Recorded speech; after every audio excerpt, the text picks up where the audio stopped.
Hoy vamos a ver la relación entre el mundo vikingo.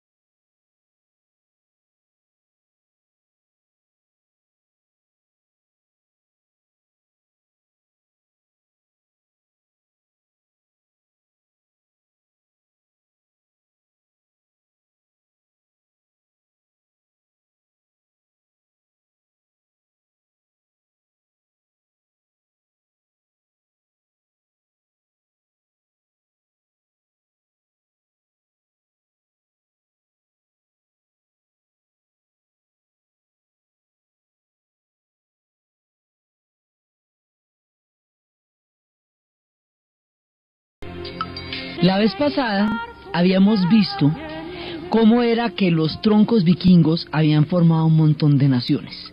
Hemos estado viendo eso en los últimos relatos.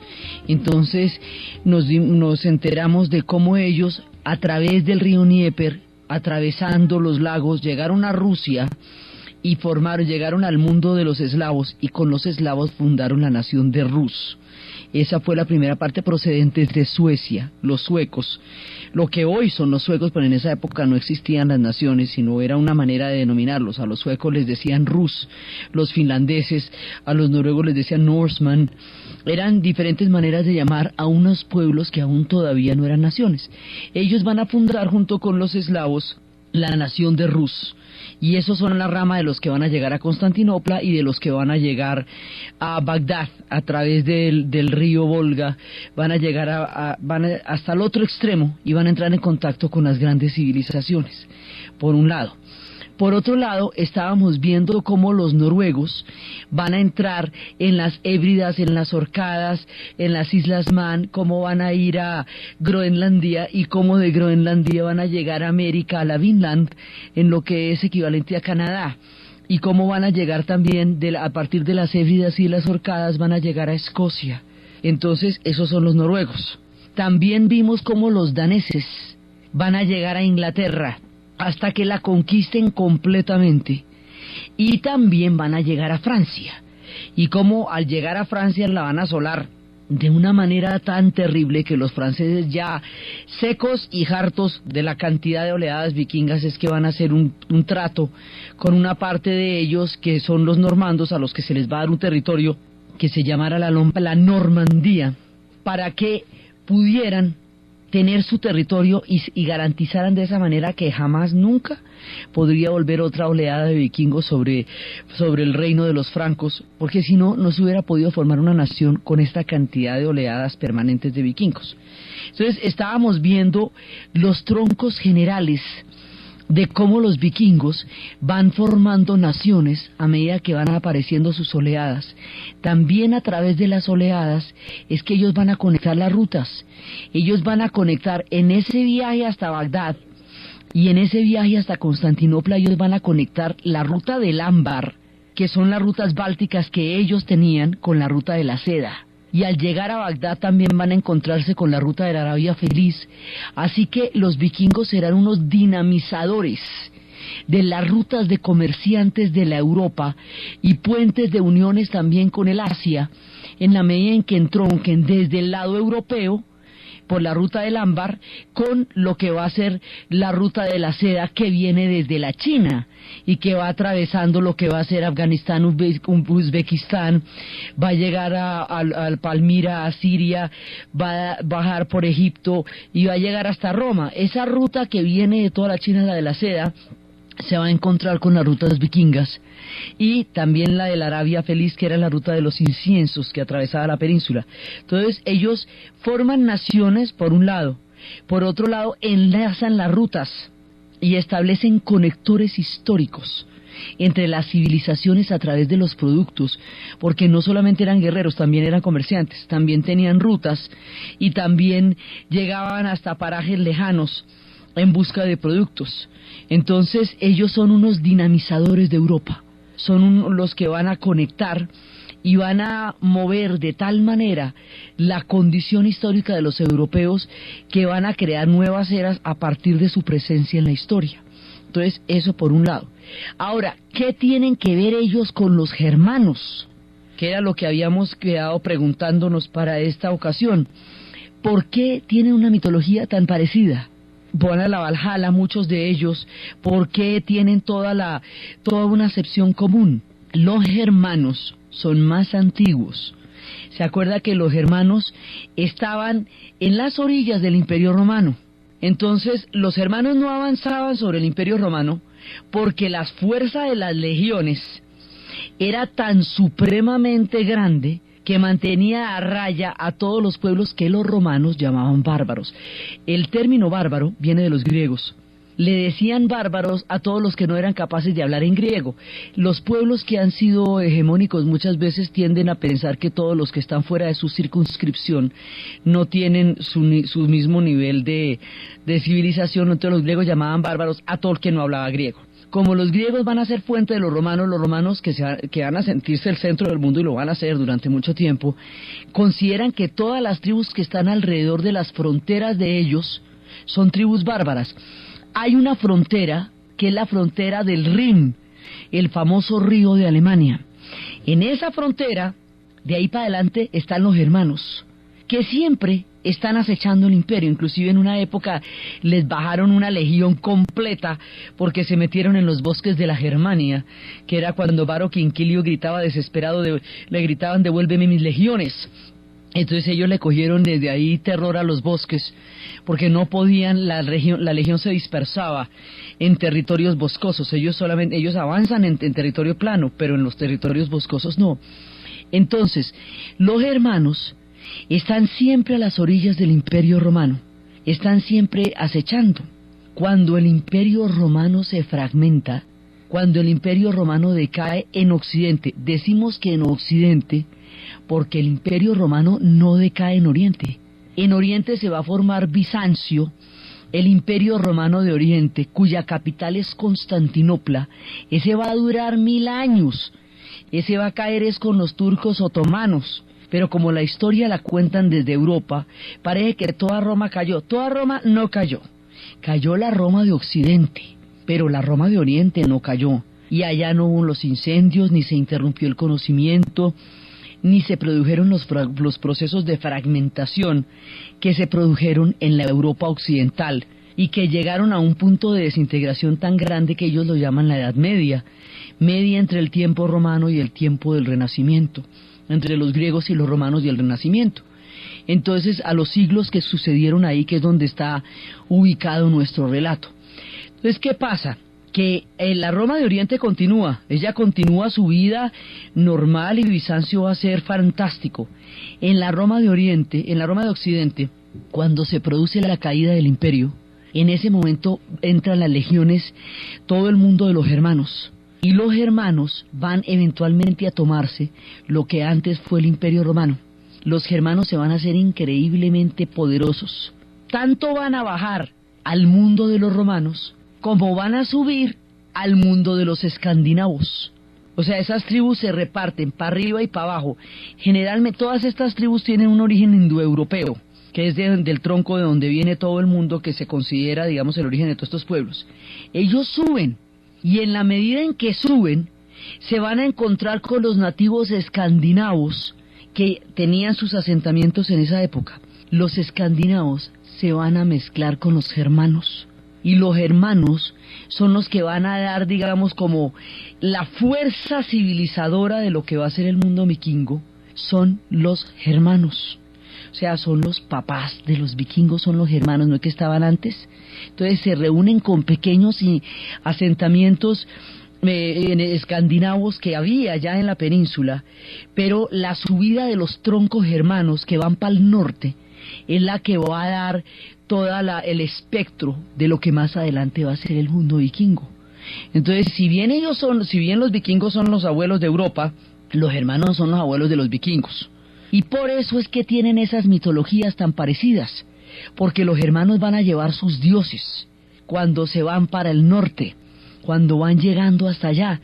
Allá también tenían los escandinavos sus propios dioses, y por eso las mitologías tienen figuras afines, como la figura de Freya dentro del Vanir, que es la sensualidad y la fertilidad, pero que se parece mucho a Frigga, la esposa de Odín. Entonces hay, digamos, equivalencias. Habíamos hablado dentro del árbol cósmico del Yggdrasil, que había habido un tiempo en que se había propuesto una especie de pugna entre los seres del Vanir y los seres de Asgard, que se acuerda que los seres de Asgard son los guerreros y los seres del Vanir son los dioses dedicados a la fertilidad y a las cosechas y a la sensualidad. Estos dioses van a reñir durante un tiempo y luego se van a poner de acuerdo, de manera que van a poder convivir tranquilamente en el mundo del árbol del gran conocimiento. Esa fusión, esa convivencia, ese pacto entre los vanires y los ases, es el pacto que se va dando entre los nativos escandinavos y la llegada de los germanos. Y en ese árbol por eso caben los dos y se van fusionando con el tiempo y van aunando las mitologías, porque los escandinavos tenían a sus vanires, que son dioses mucho más agrícolas, y los germanos llegan con sus dioses guerreros, que no lo son completamente, porque digamos Odín es mucho más un dios de la sabiduría, es más un dios que quiere entender el corazón humano, es un dios que normalmente se viste de anciano para poder despertar, desprevenir a los hombres y que le muestren de esa manera su corazón. Es por eso que Odín siempre está representado en un anciano, y este anciano lo vio una vez, que era el hombre de la montaña, una vez lo vio Tolkien en una postal en Francia, y tomó el arquetipo de esa figura de ese anciano que era el hombre de la montaña, que era la representación de Odín, como el arquetipo de los magos, y de ahí va a salir la figura de Gandalf, y el famoso Gandalf. Muchos de ellos van a salir de toda esta mezcla. Entonces aquí se va dando una fusión entre los germanos y los escandinavos, que es lo que va a constituir el mundo vikingo, y se va a dar no solamente en el terreno de los hombres, sino en el terreno de los dioses. Y así es que poco a poco se van constituyendo en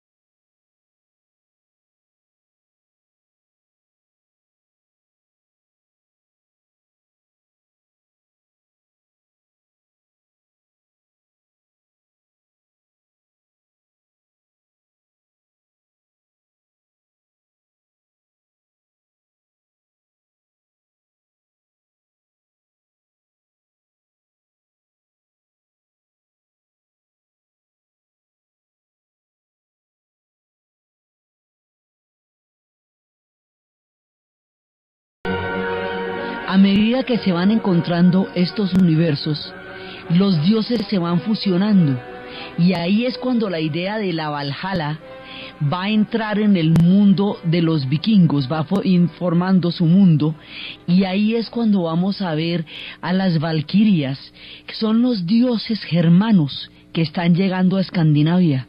Y cuando llegan a Escandinavia van llevando lo suyo. Entonces es cuando se nos aparecen las valquirias y se nos van apareciendo todas estas figuras germánicas que más adelante, siglos después, Wagner va a llevar como inspiración de su música en la época en que surja un movimiento literario y musical en Alemania que se conocerá con el nombre del romanticismo, y que recuperará a los antiguos dioses tanto para la música como para la literatura. Entonces por eso es que nosotros vamos a conocer todo esto a través de la música de Wagner.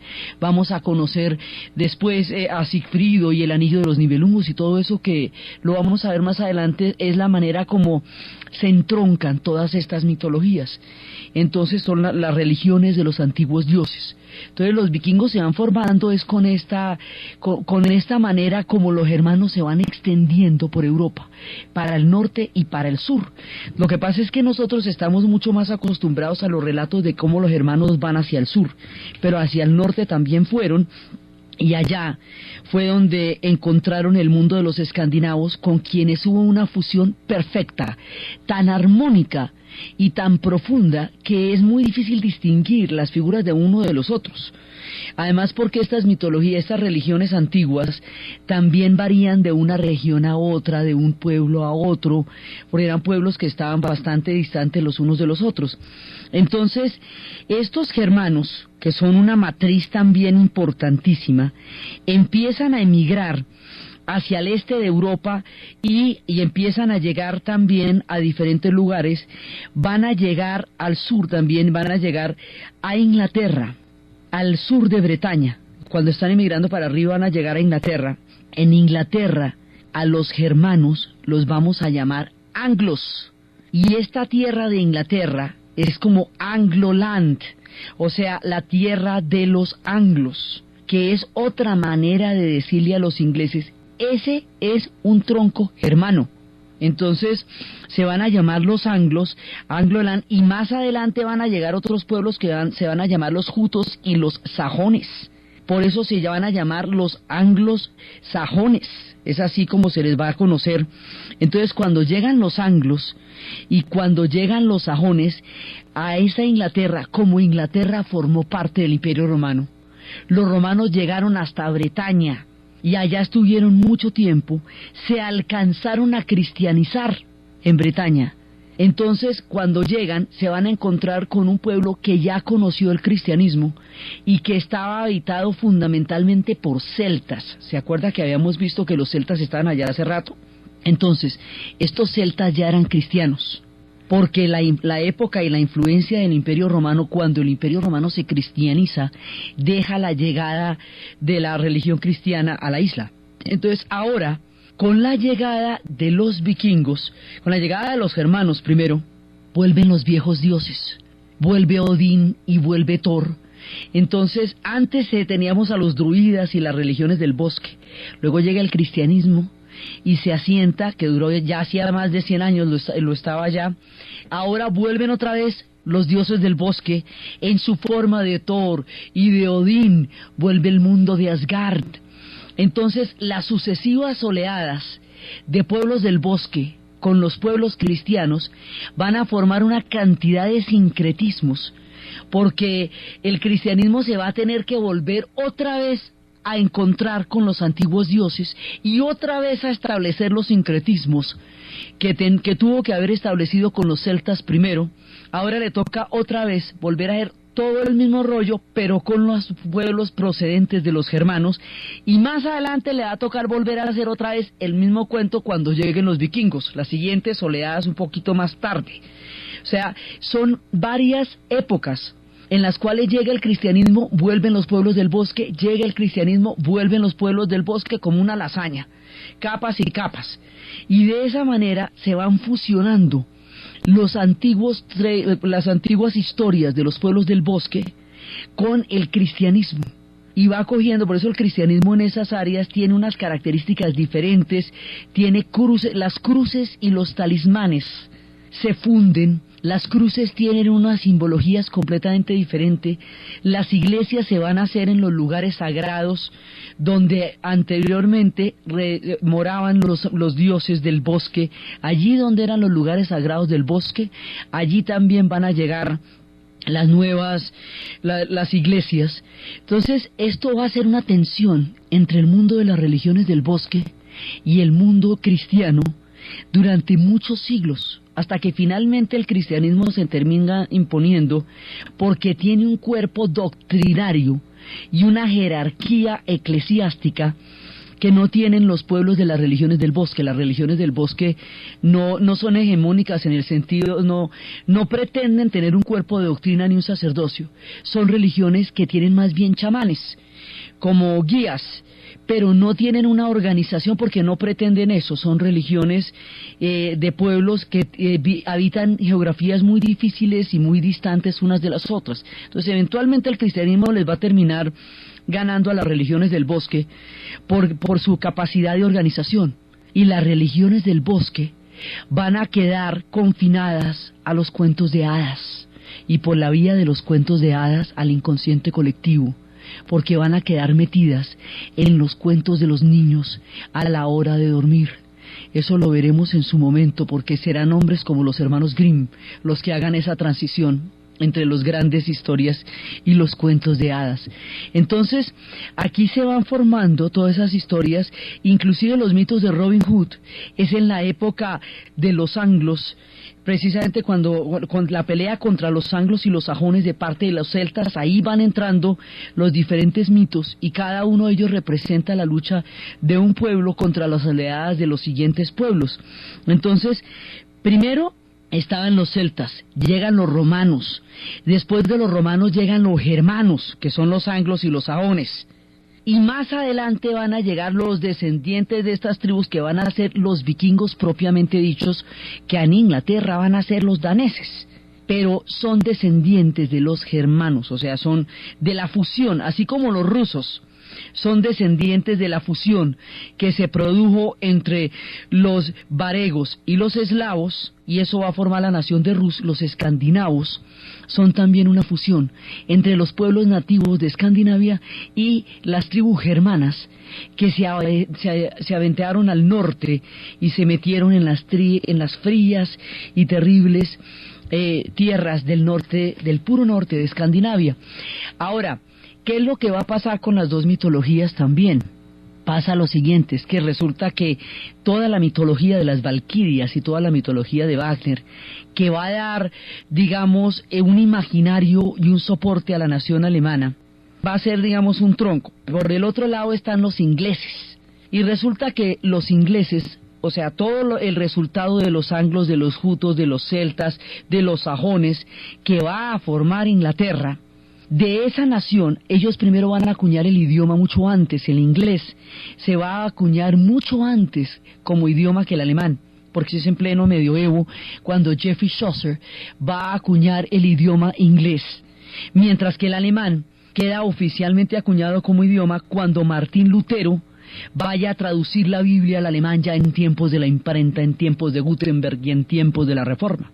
Entonces, más adelante, estos dos pueblos, mucho tiempo más adelante, durante la Segunda Guerra Mundial, los germanos se van a enfrentar con los ingleses.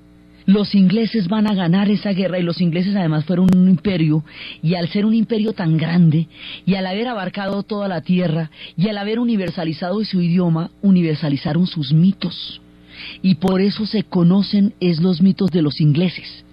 Mientras que los mitos germanos, al haber sido, digamos, tan maltratados por Hitler como una manera de construir un imaginario alemán en las guerras, y como la Segunda Guerra Mundial la pierden los germanos, y como hicieron tanto daño en Europa, y después va a haber una desnazificación, o sea, una manera de echar atrás todo lo que significó esa expansión alemana en la Segunda Guerra Mundial. Entonces estos pobres dioses germanos que no tienen velas en ese entierro van a quedar de lo más desprestigiados. Pero Odín es un tipo sabio que se disfrazaba de anciano para conocer el corazón de los hombres. Thor es la representación misma de la lealtad. Es el incondicional amigo, es el señor de la justicia, es el señor del martillo. Freya es un personaje sensual y fértil. O sea, esos dioses encarnan valores profundos y maravillosos de la fertilidad, de la vida, de muchas cosas, sino que van a quedar con una pésima prensa en el siglo XX por la utilización que se hizo de ellos en la cimentación de una cultura germana en un momento dado a mediados del siglo XX. Entonces se enfrentaron estos descendientes de todos los germanos mucho tiempo más adelante en una conflagración terrible que todo el mundo recuerda como la Segunda Guerra Mundial, y por eso los héroes de los ingleses quedan todos divinos y titinos y papacitos y preciosos, y los héroes de los germanos quedan como unos héroes guerreros sedientos de sangre, porque fue, digamos, la connotación que el siglo XX le dio a estas mitologías y la manera como se enfrentaron en unos campos de batalla aterradores le dio un significado distinto al que tienen en este momento, digamos, al que tienen originalmente en el árbol de Yggdrasil, donde conviven los mundos de los dioses, de los enanos, de los elfos, de todas las criaturas que conforman esta cosmovisión donde 9 mundos paralelos coexisten en un lugar cósmico. Entonces, esos, digamos, son los ires y venires de la historia de los hombres y la historia de los dioses, porque las historias de los dioses también van cambiando de acuerdo con las historias de los hombres, viajan con ellos y se transforman según ellos se vayan transformando a la vez. Entonces, de los mitos ingleses, el mito de Camelot, el mito del rey Arturo, va a ser el arquetipo de lo que va a ser la formación de Inglaterra. Y de las mujeres, el mito de Guinevere, el mito de Ginebra, va a ser también toda una mirada de las figuras femeninas.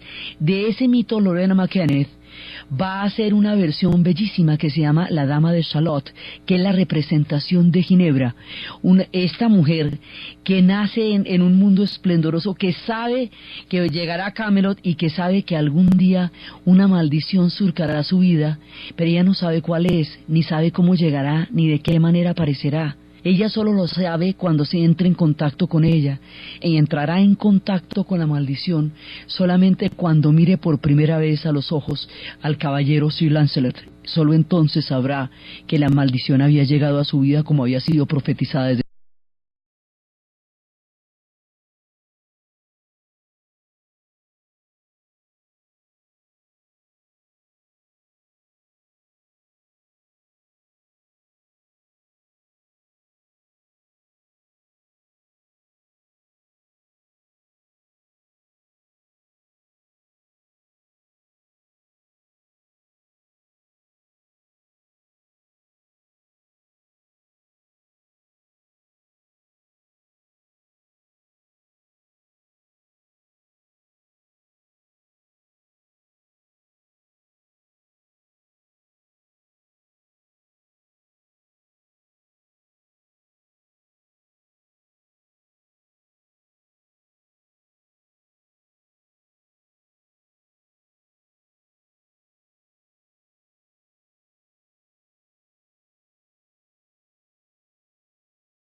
Lot, alrededor de su encuentro con lo que va a ser la maldición alrededor de Arturo.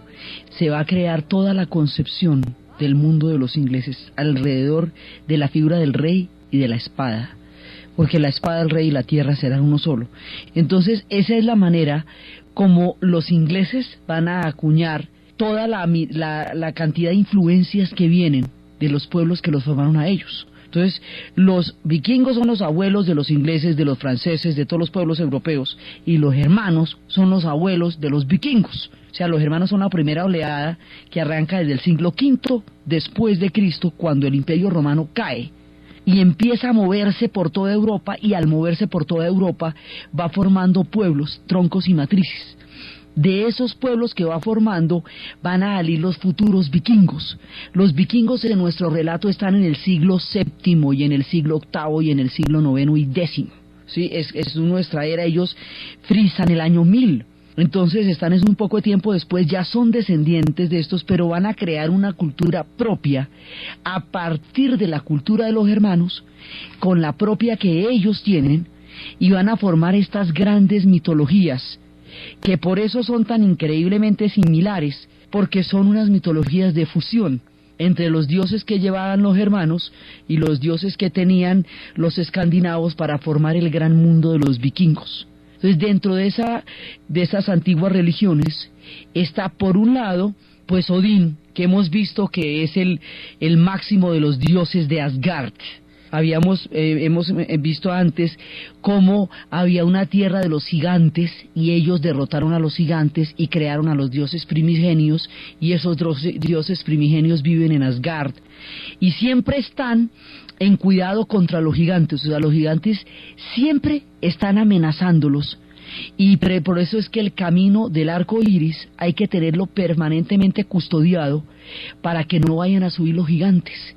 Así van apareciendo los gigantes en los mundos nórdicos. Nosotros teníamos ya gigantes y titanes en las épocas de los griegos, pero en los mundos nórdicos nos van a aparecer a partir de todas estas luchas entre los ases y los gigantes, los titanes y los gigantes, que están permanentemente abrazando, entonces amenazándolos. Todo esto va a formar parte de la herencia cultural colectiva de estos pueblos. Y los que más van a traducir todas estas religiones a la música son los ingleses. Entonces permanentemente nos van a dar alusiones a todos estos mundos. Más adelante un grupo llamado Marillion, este es de los 80s, va a cantar a uno de los gigantes, Grendel.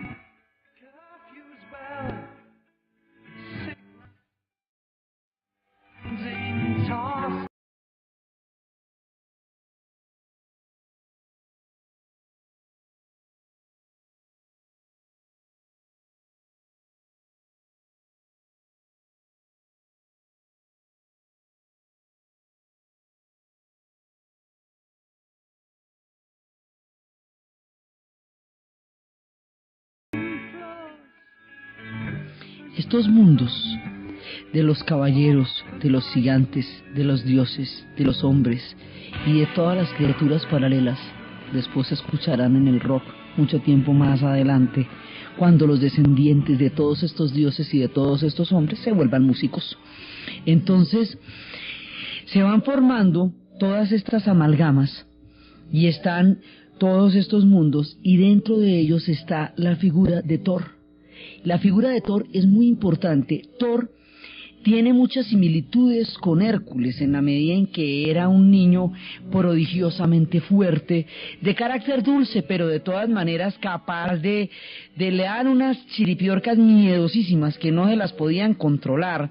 Hubo que mandarlo también a que le ayudaran a manejar el carácter, porque tenía un carácter absolutamente fuerte hay veces. Entonces, hasta que lo logran domar, luego vuelve donde Freya, su madre, y donde Odín, y Thor va a representar la lealtad. Como habíamos dicho, Thor va a representar la amistad, y Thor tiene en su haber objetos construidos por otros mundos. Él es un dios, pues digamos, forma parte del mundo de los dioses, pero los instrumentos con que Thor va a llevar a cabo sus hazañas de lealtad son instrumentos construidos en otros mundos, vienen de un mundo mágico. El mundo mágico de donde viene el instrumento poderoso que hace a Thor el guerrero que él fue es el mundo de los enanos. En el mundo de los enanos es donde se construyen los martillos. El martillo tiene un doble poder, porque por un lado es una herramienta que permite construir, como lo utilizaban los griegos en la figura de Hefestos o de Vulcano, que era el herrero del cosmos griego, pero por el otro lado es un arma, y es el poder y es la fuerza, es el trueno también, es una herramienta mitológica y poderosa, es el trueno y la tormenta. Entonces Thor va a utilizar ese martillo, lo lanza y el martillo siempre regresa a él, y es tan poderoso que tiene que cargarlo con los guantes de hierro, y el martillo puede asumir diferentes formas y diferentes maneras. A través de Thor, a través del martillo, es como Thor va a administrar la justicia, y es de esa época, como en esas sociedades, es donde se van a formar instituciones jurídicas y parlamentarias que después serán fundamentales en Occidente. Ese martillo de Thor es el que se usa hoy día en los estrados, tanto para llamar al silencio como para dictar la sentencia. Ese martillo que el juez esgrime, golpea sobre el estrado, es el martillo de Thor, el martillo de la justicia. Y como los romanos y los germanos después hicieron un imperio juntos que se llamaba el Sacro Imperio Romano Germánico, entonces existe una tradición, y es que cuando el Papa muere, se acerca uno de sus más importantes seguidores y le pone el martillo 3 veces en la cabeza diciendo: es verdad que el Papa ha muerto. Quedan tradiciones germano-romanas de las épocas del Sacro Imperio, cuando el camarolengo es el encargado del Vaticano, el encargado de poner 3 veces el martillo sobre la frente. Thor administra la justicia, la lealtad, el equilibrio. Ese es un personaje que lleva todos los valores de lo que es justo a través de su martillo, y el martillo lo proveen los señores de lo mágico, el mundo de los enanos.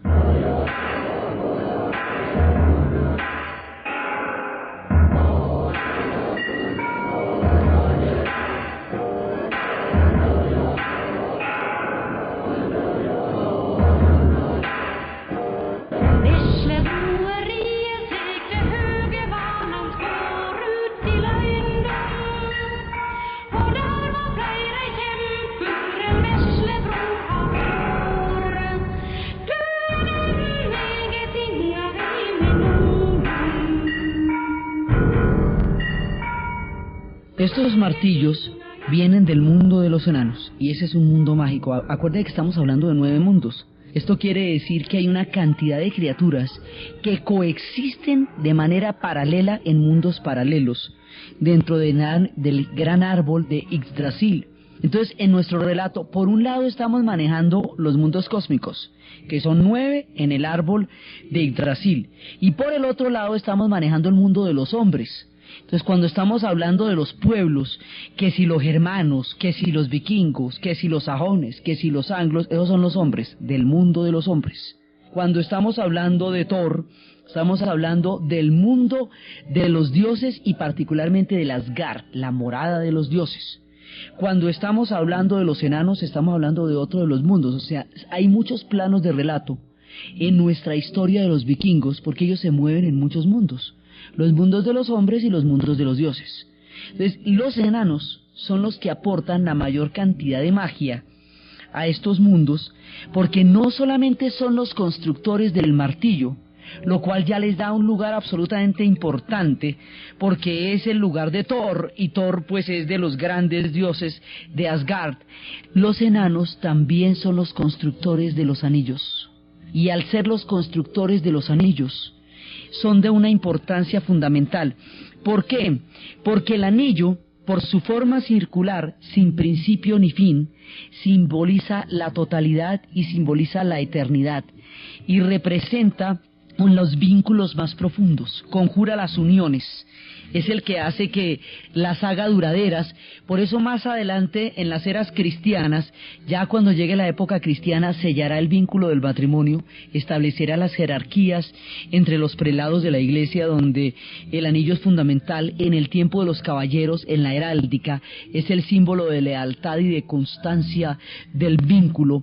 El vacío del anillo es una especie de umbral, un umbral esotérico hacia mundos mágicos, porque contiene dentro de sí un vacío que hace posible entrar y salir de esos espectros. El anillo, como un metal cerrado que no deja escapar nada dentro de sí, es una fuerza energética total y completa. Por eso, dentro del anillo va a estar el campo de energía, va a estar completo. Entonces, los anillos son fundamentales para cualquier cosa, porque son, por su característica, un instrumento de poder. Esos anillos fueron hechos por los enanos para Odín. El martillo fue hecho por los enanos para Thor. El anillo fue forjado por los enanos para Odín. Y eso es lo que le va a aumentar su riqueza y le va a dar, digamos, mucho poder. En el anillo de los Nibelungos, el anillo de Andvari, ese anillo, Andvari, el poseedor porque ellos también tienen nombres como las espadas, el poseedor de Andvari va a aumentar su fortuna y se va a convertir en un personaje mucho más, digamos, más reputado y más poderoso por solo poseer el anillo de los Nibelungos. Entonces eso va haciendo una historia, y es de ahí, del mundo de los enanos, de las fuerzas del anillo y de la representación del anillo como poder, que uno de los subcreadores, o sea, cuando estos mundos desaparezcan, vendrán después los subcreadores y los traerán a la luz. Los personajes como Tolkien, los personajes como los hermanos Grimm, van a traer todos estos antiguos mundos y los harán posibles y visibles para las generaciones del futuro, por las características del poder del anillo, y por la magia de los enanos, y por ser un objeto de otro mundo, porque proviene de los lugares de la magia.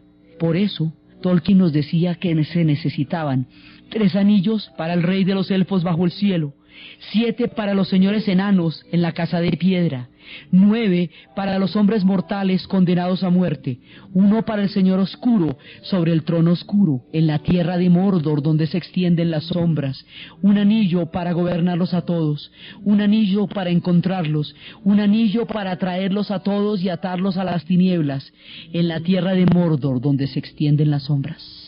El Señor de los Anillos y el Anillo de Poder y todo el influjo que eso va a ejercer sobre Gollum es la manera como Tolkien, el subcreador, el que hace visible los mundos ocultos, el que ha traído las antiguas religiones del bosque, nos trae al presente el poder del anillo y lo va a llevar a una trilogía fantástica que va a crear tanta maravilla porque el inconsciente colectivo ha gravitado en las viejas religiones del bosque a través de los cuentos infantiles durante muchísimo tiempo. Entonces, por eso es que este anillo va a dar origen a toda la trama. Es el Señor de los Anillos, es el anillo del poder, porque esos anillos forjados en mundos mágicos y antiguos vienen de otras dimensiones paralelas. Entonces, así nos vamos encontrando a través de nuestro recorrido por el mundo de los vikingos, nos vamos encontrando con anillos, nos vamos encontrando con martillos. El anillo también permite que la visión se agudice. El anillo, utilizado como un aro en la oreja, es como los marineros lo llevan para poder acrecentar su visión en el horizonte.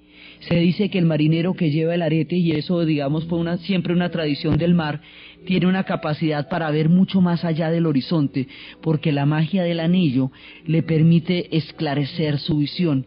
El anillo en formas más amplias son las pulseras, pero los anillos son fundamentalmente, o las coronas, pero son fundamentalmente objetos de poder por su característica constitutiva y por su paso hacia las magias y hacia los mundos. Entonces los anillos estarán siempre presentes en todas estas historias porque son la fuerza, digamos, una parte fundamental de Odín es el anillo y una parte fundamental de Thor es el martillo, y ese mundo lo hacen los enanos, seres fundamentales en las creaciones de los mundos paralelos de los cuales estamos hablando. Entonces eso es, digamos, parte del mundo de los enanos. En el mundo de los vikingos mismos, ¿cómo se dan los ritos de la muerte? Los vikingos conciben la muerte de una manera análoga o como muchos otros pueblos, que es un viaje a través de un río. Así como los griegos tenían que atravesar el río y al otro lado Caronte el barquero los atravesaba y los estaba esperando al otro lado el cancerbero, ellos van a cruzar un río. Los egipcios también cruzaban un río en el barco hacia el mundo de ultratumba. Los vikingos van a cruzar ese río y van a llegar a una morada distinta. En su concepción de la muerte es un barco, siempre es un viaje. Ese viaje, si se pueden, los grandes señores lo van a hacer a través de las embarcaciones gigantescas, pero es que los barcos eran los lujos más grandes y los objetos más refinados y costosos del mundo vikingo. Entonces no todo el mundo podía llevar su barco, no todo el mundo tenía un barco. Entonces cuando usted no tiene un barco, pues tiene que de todas maneras simbolizar el viaje. Entonces el viaje muchas veces se simboliza con las piedras en forma de barco, semienterradas en los campos, representan los viajes del barco de los vikingos.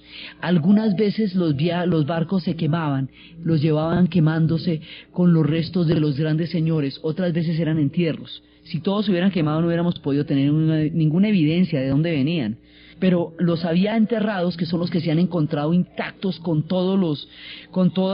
lo que llevaba el gran guerrero hacia la muerte. Unos iban hacia la Valhalla y unos iban efectivamente hacia el mundo de los grandes guerreros, donde estarían todos juntos el día que llegara la gran batalla con los gigantes. Pero había otros que iban hacia el Vanir, que iban hacia otros universos más placenteros y más felices y más fértiles. Iban también, digamos, el cielo es la Valhalla, pero no es el único, porque también por la influencia vikinga van al Vanir. Entonces ellos iban en esos largos viajes, y cuando iban en esos largos viajes, en esos barcos, algunos de esos los quemaban. Eso lo hemos visto mucho precisamente en El Señor de los Anillos, en Excalibur, en Arturo, esa tradición de llevarlos con el fuego hacia la morada del más allá. Otros van enterrados con todo y el gigantesco barco, otros van en piedras que representan barcos, pero todos van a hacer el viaje del más allá. Unos van a la Valhalla, los grandes guerreros van a la Valhalla para proteger y ayudar a los dioses el día que se presente la batalla contra los gigantes. Y otros van hacia los mundos fértiles y floridos, donde la naturaleza es más amable y donde gozan de una vida mucho más agrícola y más fértil, porque los pueblos que concibieron estos dioses eran pescadores, eran agricultores y eran guerreros. Entonces, según la vida que habían tenido, también eran sus cielos y sus universos.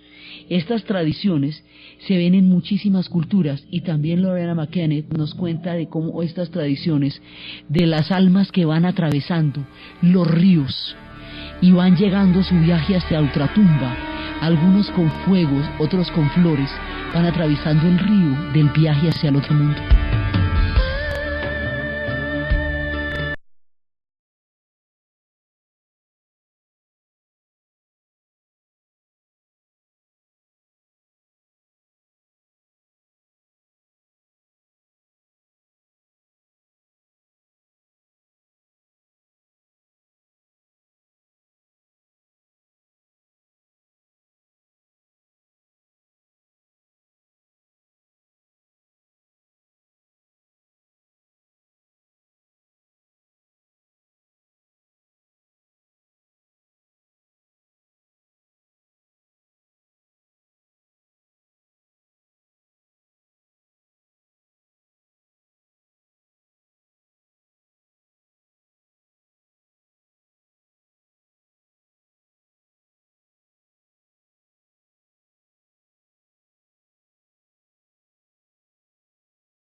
Desde la distancia y con ritos paganos que atraviesan los ríos en el viaje hacia el otro mundo, hacia las distintas moradas, Lorena McKennitt nos describe parte de los ritos de estos pueblos y de la muerte. Y otra de las cosas que era fundamental, que define estas civilizaciones y estas culturas, son los relatos. Ellos viven en países de frío, donde los meses de invierno son larguísimos, donde los vientos no solamente llevan a los grandes navegantes por las corrientes del mundo, sino que también congelan a las personas que se quedan en tierra, no todos se van. Entonces aquellos que están en tierra, que tienen que atravesar grandes meses de invierno y de hielo, cuando afuera los vientos son helados, cuando nadie puede ni asomar la nariz en esos meses tan grandes y tan largos de invierno, entonces, cuando suenan esos terribles vientos que sobrecogen el alma con la fuerza de Boreas, que habíamos visto desde el principio que es el señor de todo esto, el viento de Boreas, entonces las historias son muy importantes. Se van a refugiar durante largos meses a contarse historias. Esas historias van a ser tan fundamentales que son preciosísimas. Gente venida de todas partes traían oro, joyas, traían espadas, traían toda clase de fortunas para dárselas a los contadores de historias, porque los contadores de historias hacían posible la vida durante los largos meses de invierno. Por eso ellos tienen unas mitologías tan ricas y tan poderosas, por eso tienen tantas tradiciones y tantos cuentos, porque sus historias era aquello que los hacían Hoy vamos a ver la relación entre el mundo vikingo.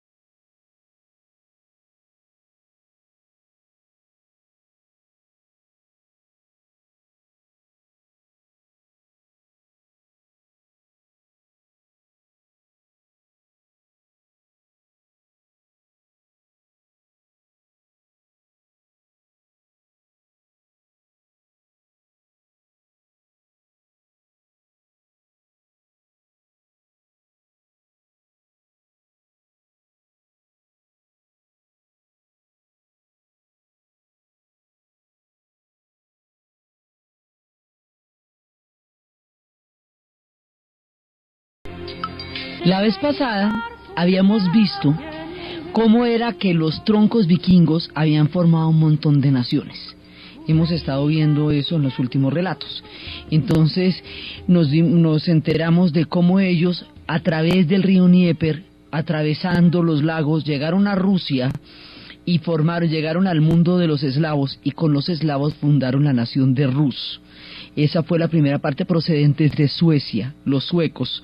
Lo que hoy son los suecos, pero en esa época no existían las naciones, sino era una manera de denominarlos. A los suecos les decían Rus, los finlandeses, a los noruegos les decían Norseman.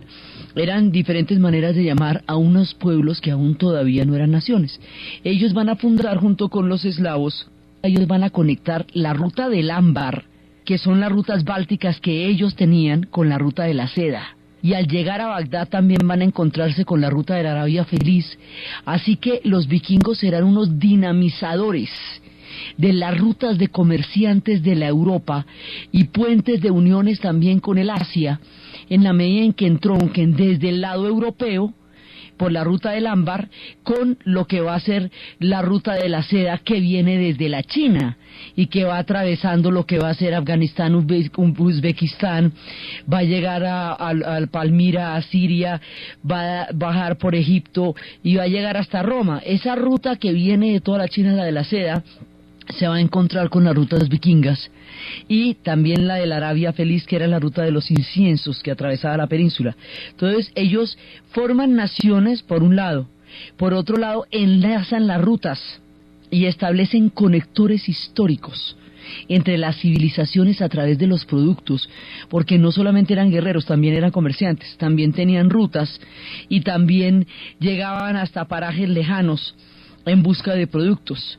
Entonces ellos son unos dinamizadores de Europa, son los que van a conectar y van a mover de tal manera la condición histórica de los europeos, que van a crear nuevas eras a partir de su presencia en la historia. Entonces eso por un lado. Ahora, ¿qué tienen que ver ellos con los germanos? Que era lo que habíamos quedado preguntándonos para esta ocasión.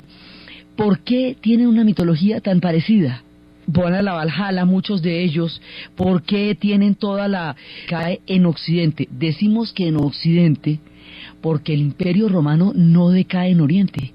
En Oriente se va a formar Bizancio, el Imperio Romano de Oriente, cuya capital es Constantinopla. Ese va a durar 1000 años. Ese va a caer es con los turcos otomanos. Pero como la historia la cuentan desde Europa, parece que toda Roma cayó. Toda Roma no cayó. Cayó la Roma de Occidente, pero la Roma de Oriente no cayó. Y allá no hubo los incendios, ni se interrumpió el conocimiento, ni se produjeron los procesos de fragmentación que se produjeron en la Europa occidental y que llegaron a un punto de desintegración tan grande que ellos lo llaman la Edad Media, media entre el tiempo romano y el tiempo del Renacimiento, entre los griegos y los romanos y el Renacimiento. Entonces, a los siglos que sucedieron ahí, que es donde está ubicado nuestro relato. Entonces, ¿qué pasa? Que la Roma de Oriente continúa, ella continúa su vida normal y Bizancio va a ser fantástico. En la Roma de Oriente, en la Roma de Occidente, cuando se produce la caída del imperio, en ese momento entran las legiones, todo el mundo de los germanos. Y los germanos van eventualmente a tomarse lo que antes fue el Imperio Romano. Los germanos se van a hacer increíblemente poderosos. Tanto van a bajar al mundo de los romanos, como van a subir al mundo de los escandinavos. O sea, esas tribus se reparten para arriba y para abajo. Generalmente todas estas tribus tienen un origen indoeuropeo, que es del tronco de donde viene todo el mundo, que se considera, digamos, el origen de todos estos pueblos. Ellos suben, y en la medida en que es toda una acepción común, los germanos son más antiguos. Se acuerda que los germanos estaban en las orillas del Imperio Romano.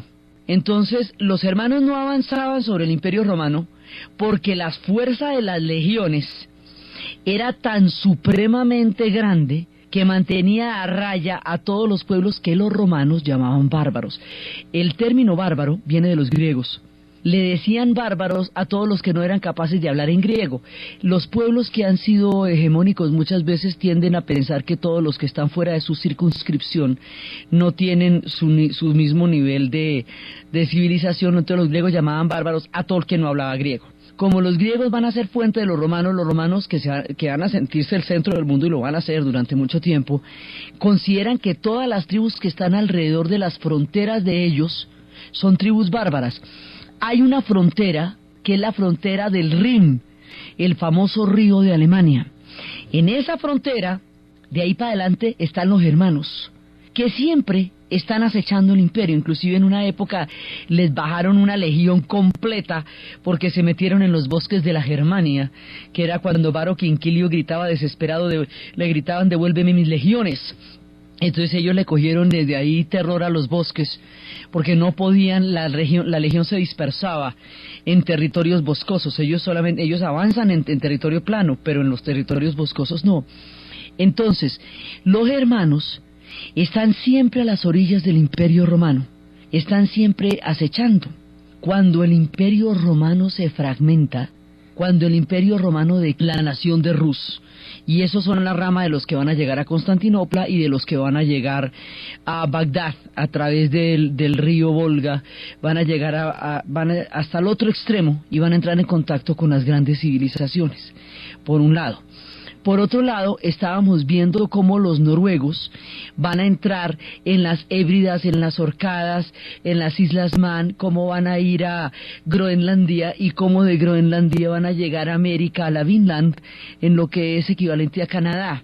Y cómo van a llegar también, a partir de las Hébridas y las Orcadas, van a llegar a Escocia. Entonces, esos son los noruegos. También vimos cómo los daneses van a llegar a Inglaterra, hasta que la conquisten completamente, y también van a llegar a Francia, y como al llegar a Francia la van a asolar de una manera tan terrible que los franceses, ya secos y hartos de la cantidad de oleadas vikingas, es que van a hacer un trato con una parte de ellos que son los normandos, a los que se les va a dar un territorio que se llamará la Normandía, para que pudieran tener su territorio y garantizaran de esa manera que jamás, nunca podría volver otra oleada de vikingos sobre el reino de los francos, porque si no, no se hubiera podido formar una nación con esta cantidad de oleadas permanentes de vikingos.